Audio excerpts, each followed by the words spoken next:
So hello, welcome back YouTube. Today we want to talk about other models of turbulence. So far we have talked about a few models.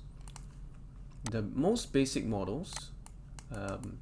We started with Reynolds average Navier-Stokes in my first few videos of this series, and specifically we talk about one of the most widely used Reynolds average Navier-Stokes models. It's called the k-epsilon model.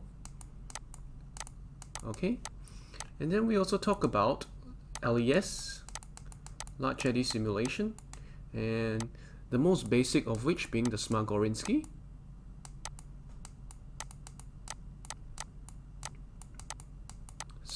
Model.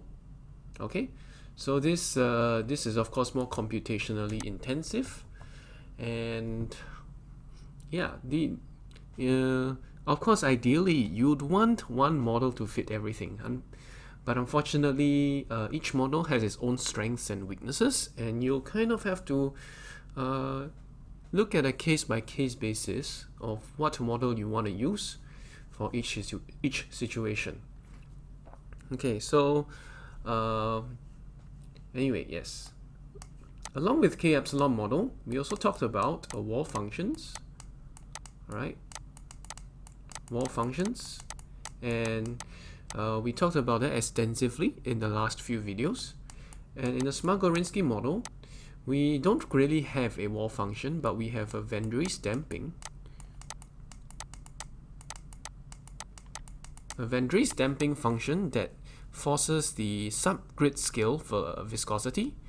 Okay, the subgrid scale viscosity, turbulence viscosity. Okay, so subgrid scale viscosity is one kind of turbulence viscosity. Okay, it forces it to go to 0. New SGS approaches 0 at wall. Now this is of course physical, but whether it's accurate for the rest of the flow, that remains to be seen. Likewise, the k-epsilon model, for most flows, it has been validated. Okay, for most flows, it has been validated.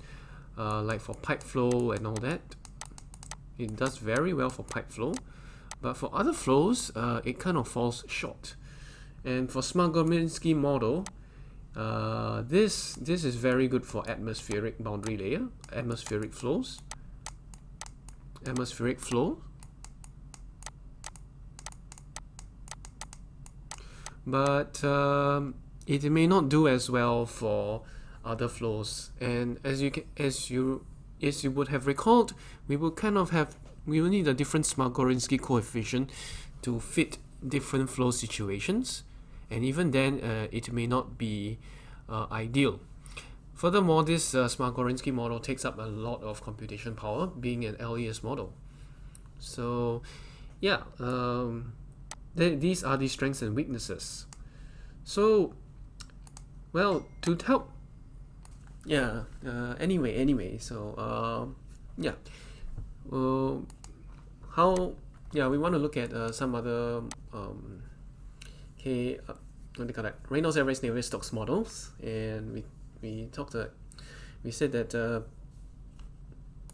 Yeah, I think I lost my train of thought again. Okay, anyway, yes, we are saying that the k-epsilon model is not sufficient for any. It's not a one-size-fits-all model, and neither is the Smagorinsky model. So k-epsilon model does well for pipe flow, but in other flow variations, it doesn't do very well. So, according to this Stephen B. Pope's Turbulence book. Okay, it talks about a second model to help deal with some of the inadequacies with the k-epsilon model. It says the second most widely used two-equation model. Why do I say two-equation? Why does it say two-equation? Because k-epsilon model is solve transport equations for two properties. One is the turbulent kinetic energy. One is this dissipation rate, epsilon.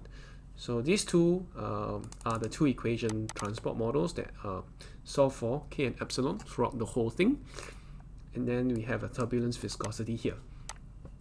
Now back to business. Where is this? Yeah, so the second most widely used is the k-omega model. And this model expression for nu t and the k equation are the same as the k epsilon model. What is nu t? Nu t is this turbulent viscosity. It's exactly the same, and this turbulence kinetic energy term is also the same. Okay, that's what it's saying. The difference lies between the use of equation 10.93, which is this equation. It uses instead of transporting around this epsilon, it transports around this omega. I'll talk about these very shortly. And as described in detail by this guy called Wilcox, for boundary layer flows, the k omega model is superior in both its treatment of the viscous near wall region or the viscous sublayer. So remember the law of the wall or something like that. And it's accounting for the effects of streamwise pressure gradients. However, in treatment of non-turbulent free stream boundaries, it is problematic. A non-zero non-physical boundary condition on omega is required, and the calculated flow is sensitive to the values specified. So what is it saying? And just summarize as follows. So you have a flow, and here, let's say over here you have bulk fluid. You have bulk fluid. Okay, so there'll be lots of turbulence here, and then you have this boundary layer. Okay, the boundary layer, and what it's saying is that the k omega model does very well here. It's very well here, but the k epsilon model may be a better suited way for this bulk flow.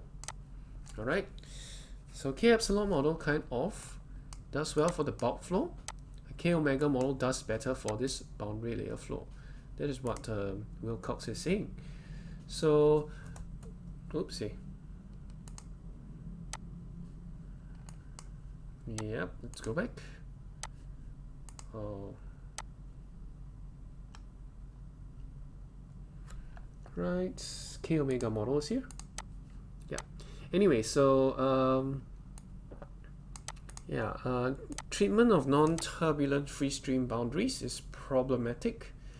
A non-zero, non-physical boundary condition on omega is required. Alright, so what is omega? Omega is this, let's see, let me illustrate for you. Okay, picture yourself having this boundary layer flow, and what it says is that it's a treatment of non-turbulent free stream boundaries. So remember, in the free stream is this U infinity thing. Okay, so this U infinity, of course, when it hits a plate, it will start forming a boundary layer. When you have your viscous sublayer, and then you'll start developing turbulence down the stream. So there's will be a turbulence after a while. All right, whatever it is. Okay, so over here in the free stream, no turbulence, right? Okay, no turbulence is required here, or no turbulence is present here, or are going at some velocity. Okay, but if we were to use a k omega model to model this situation here, we will have to say omega here at the free stream. Okay, omega here at the free stream cannot be 0. And what is omega? If you take a look at this equation here, okay, so this is one of the equations describing what omega is. Okay, if you look in the book, omega is taken as here. You see, consider, for example, the following model equation for omega, defined as epsilon over k. So what is omega? Traditionally, we say omega is not 0 at the boundary. We have to set it as such. So omega, if you're wondering, with reference to the k epsilon model, omega equals to epsilon over k. where epsilon is the rate of dissipation. Rate of turbulent kinetic energy dissipation.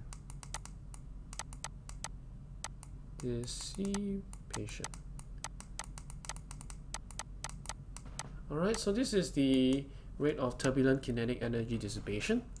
So obviously, when there's no turbulence, this should be 0, right? Because there is no dissipation in no eddies and no viscous dissipation happening in those eddies to like turn the turbulent kinetic energy into some kind of heat. And for that matter, there is no turbulence kinetic energy either, because if there's no turbulence, there should be like no fluctuating velocity, so k should be 0, and more so epsilon should be 0. However, at this free stream, it's saying that okay,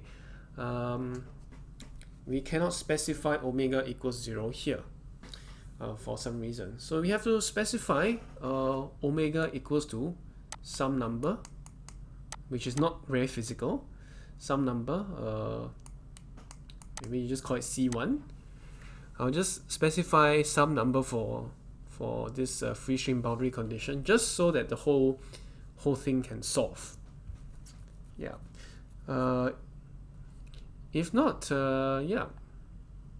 If we specify some value of C1, I mean the flow properties will change downstream, right? Your flow properties here will be affected by C1.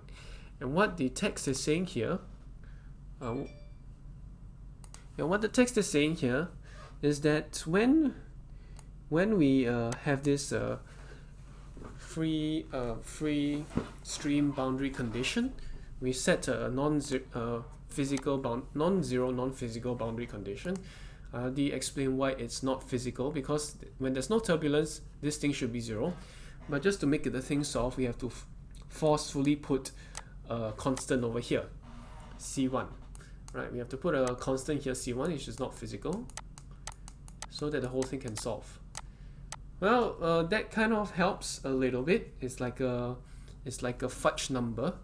But the thing is this, depending on your value of C1, whatever constant you set at this boundary condition here, at the free stream, okay, or yeah, even here, because these are free stream boundary conditions, whatever you set there, that is going to have an effect on the flow downstream, and it's very, very sensitive. So that's the problem with the k-omega model. It is very good for the boundary layer, but it kind of fails in the treatment here. Okay, it fails in the treatment of the free stream layer. So this is the k-omega model. Some of the strengths and weaknesses. It's very good for boundary layers, but not very good for free stream. And then we have the k-epsilon model. K-epsilon model, which is good for the free stream, but not so good for boundary layers. So is it possible that we actually merge the two in a hybrid model? So is it possible that we merge the two? Yes. If you read the text here, it says Mentor proposed a two-equation model to yield the best behavior of the k-epsilon and k-omega models. So it is written as a standard k-omega model with omega blah blah blah in the form of the equation 10.94. So this is 10.94, which is what you see here. I'll go through that in I'll be discussing that pretty soon. And it says the final term here, the 2 nu t over omega sigma omega k into the divergence or the gradient of omega times the gradient of k, with the dot product over here. The final term is being multiplied by some blending function. And close to the wall, this blending function is 0, meaning to say it's the standard k omega equation. Whereas away from the walls, the blending function is 1, which is corresponding to the standard k epsilon equation. So Okay, so this model there's a blended model trying to get the best of both worlds. The k-epsilon model in the free stream and the k-omega model closer to the walls, to each walls. What is this model called? This model is called the shear stress transport k-omega model, or k-omega SST. So this is done by Mentor. This is the same model that Mentor is doing here. It's the same blending function thingy. So the shear stress transport model combines the best of both worlds, the k-omega function formulation and the inner parts of the boundary layer. Okay, makes this model usable all the way down to the wall through the viscous sublayer. Hence the SST model can be used as some low Reynolds number turbulence model without extra damping functions. Okay, I'll just not cover that first. But this SST formulation also switches to a k-epsilon behavior in the free stream and therefore avoids a common k-omega problem that is too sensitive to the inlet free stream turbulence properties. So what it's talking about is depending, remember on this, when you talk about this C1 here, which you have to set here, the k-omega model is pretty sensitive to whatever value you set over there. So to get rid of this problem, we do a hybrid, and this hybrid is called the k-omega SST model. Okay, SST stands for shear stress transport. So it's a hybrid model of the k-epsilon and the k-omega. Okay, now this is one of the most common models you will see in CFD codes, and is one of the most popular Reynolds average Navier-Stokes equation. I mean, for the obvious reason that we kind of try to have the best of both worlds. Effect, one of them is the k-epsilon model in the free stream and the k-omega model in the boundary layer. So this is why we have this k-omega SST model. So without further ado, since we already discussed k-epsilon model, I will want to start discussing more of the k-omega model and how eventually we get this k-omega SST model. So this is one of the best ones. I think every CFD person doing turbulence modeling should at least know a little bit about this k-omega SST. And one other, hopefully, we'll try and sort this k-omega SST model, and then we'll see how things go from there. Where they can discuss other models as well. But let's start with the k-epsilon model first. All right, the k-epsilon model, yes. Then we talk about how it's related to the k-omega model. So just a recap, remember the k-epsilon model. It does time averaging of the Reynolds equations. The Navier-Stokes equations. So it does averaging, time averaging, if you can remember all of this. Okay. Yeah, this is where we start from, the Navier-Stokes equation, and then we average, and we have this closure problem where you have to determine these Reynolds stress terms, and we model it through an increase in apparent viscosity. Okay, so anyway, I'll just copy and paste this. Okay, remember these are the Reynolds stress terms. So I'll just scroll down.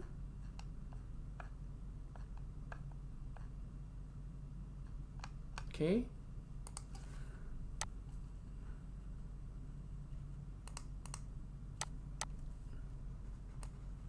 Okay, this paragraph here is just a summary of what I've said. K-epsilon model describes turbulent viscosity in terms of turbulent kinetic energy and dissipation rate. We also have other choices for the second part of the transport equation. K-epsilon is sufficiently accurate for simple flows. This one is from the Stephen B. book, but inaccurate for complex flows. One alternative to this weakness is the k omega model, where omega is equal to epsilon over k. K omega model is good near wall regions and effects, and it's good for effects of streamwise pressure gradient, but performs poorly in non-turbulent free stream boundaries, where k epsilon model excels. So let's just do this first. Our standard Reynolds average Navier-Stokes equation is here. Okay, so I'll take away the highlight because okay, I don't want to see that. Alright, so I'll stop here. We have actually covered overview of k